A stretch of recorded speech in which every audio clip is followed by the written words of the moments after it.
Menyikapi moratorium Gubernur Bali yang bertujuan menekan pertumbuhan hotel di Bali tidak serta-merta diikuti oleh Pemkab Badung.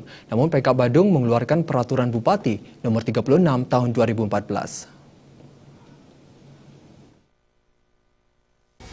Kepala Dinas Pariwisata Kabupaten Badung, Cok Rake Darmawan, alasan tidak diikutinya moratorium yang dikeluarkan Gubernur Bali dikarenakan lahan di Badung masih tersedia dan masih banyak tenaga pariwisata yang belum terserap di sektor pariwisata.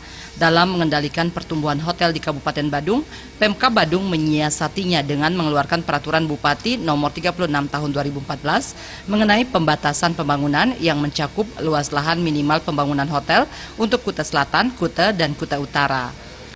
Dengan adanya investasi, kemudian adanya pembangunan, terserapnya tenaga kerja, pengangguran makin sedikit, ini secara tidak langsung akan meningkatkan kesejahteraan masyarakat, meningkatkan perekonomian masyarakat, meningkatkan daya beli masyarakat.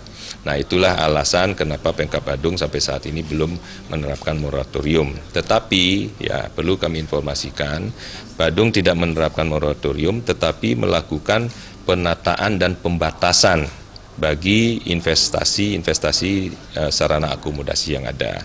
Dengan keluarnya peraturan Bupati nomor 36 tahun 14, ya, siapapun yang akan membangun hotel untuk 3 kecamatan di Kuta, Kuta Utara, dan Kuta Selatan diatur luas minimal lahannya. Kuta luas minimalnya adalah 50 are, baru boleh membangun hotel. Kemudian di Kuta Utara 75 are, dan di Kuta Selatan 100 are. Dengan luas kamar itu rata-rata semua harus minimal 32 meter persegi. Untuk pembangunan hotel di wilayah Kuta, Kuta Selatan, dan Kuta Utara, minimal 40% dari luas total lahan pembangunan hotel adalah ruang terbuka hijau. Alit Putra dan Angga, Bali TV.